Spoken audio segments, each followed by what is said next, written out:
Eu vou falar aqui da situação que ocorre normalmente, ao menos nas praias do Rio de Janeiro, da capital, que é o fato de dezenas, no mínimo dezenas de jovens, adolescentes, talvez até crianças, se deslocarem até as praias em ônibus, vindos de várias partes. E o que acontece? Muitas vezes esses grupos entram nos ônibus e não pagam a passagem, pulam a roleta e vão em direção às praias no sentido, na intenção de em grupos, né? Eles se dividem e vão praticar assaltos, arrastões, furtos, na verdade. Então esses jovens circulam no meio das pessoas, puxam cordões, tiram relógios, telefones celulares, câmeras, enfim, arrancam mochilas das pessoas. E quando as pessoas lutam para que eles não levem seus objetos, muitas vezes as pessoas são agredidas, às vezes agredidas em grupos, né?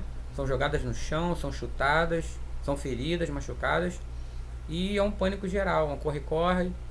A polícia às vezes não pode agir porque são menores de idade, né? Infelizmente são tratados como crianças que não sabem o que fazem.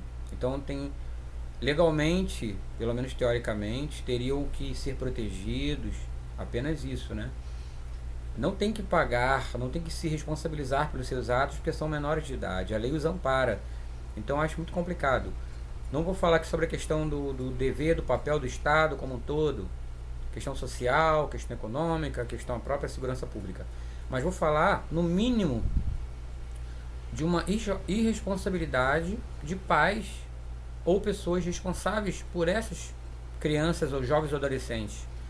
Eu não vou nem dizer da suposição de que alguns destes pais estejam em casa aplaudindo as imagens e gostando do que estão vendo, de que eles tenham ensinado seus filhos daquele jeito e que estejam em casa aguardando o retorno de seus filhos com os objetos para que sejam vendidos ou que sejam utilizados daquela forma.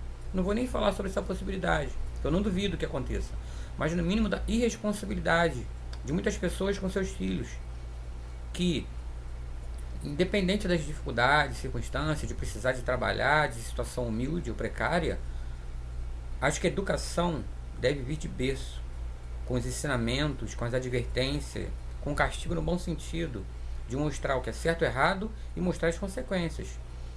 E nesse caso, como a lei ampara o menor de idade, o jovem, é tratado como infrator apenas, já que a lei o ampara de uma certa forma, que nesse caso os pais ou responsáveis sejam punidos no lugar, porque é um absurdo que façam o que querem, agridam pessoas, furtem, roubem ou até matem e não acontece nada nem com eles e nem com os pais, vira um caos.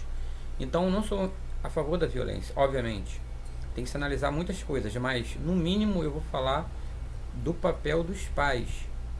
Pai, mãe, você, será que você está educando, cuidando bem do seu filho como deveria, se esforçando realmente para cuidar, para educar, para ensinar desde pequeno, para que no futuro evite de acontecer coisa parecida, seu filho se torne um menor infrator, um assaltante, um homicida, vá para a cadeia, sofra ainda mais e saia de lá pior, se torne uma pessoa agressiva, violenta, uma pessoa que pratica esse tipo de coisa. Então, vamos refletir. Problemas existem, sempre existiram na humanidade, né? Desde que ela começou. Então, agora, o pai mesmo educando o filho da melhor maneira, isso não garante que o filho no futuro será uma pessoa de bem, óbvio que não. Mas que tem que se responsabilizar, que tem que se cobrar, com certeza.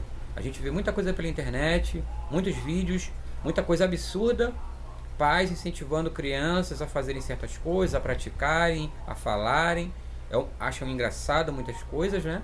Mas quando acontece isso, sobra para quem? Sobra para qualquer cidadão na rua, ser agredido, assaltado, furtado, muitas vezes assassinado até, e não acontece nada. Aquele menor infrator se torna no futuro um bandido profissional, um assassino, e vai estar nas ruas aí. Então vamos refletir sobre isso. Eu acho isso no mínimo um absurdo. É isso que eu queria falar sobre essa questão no momento.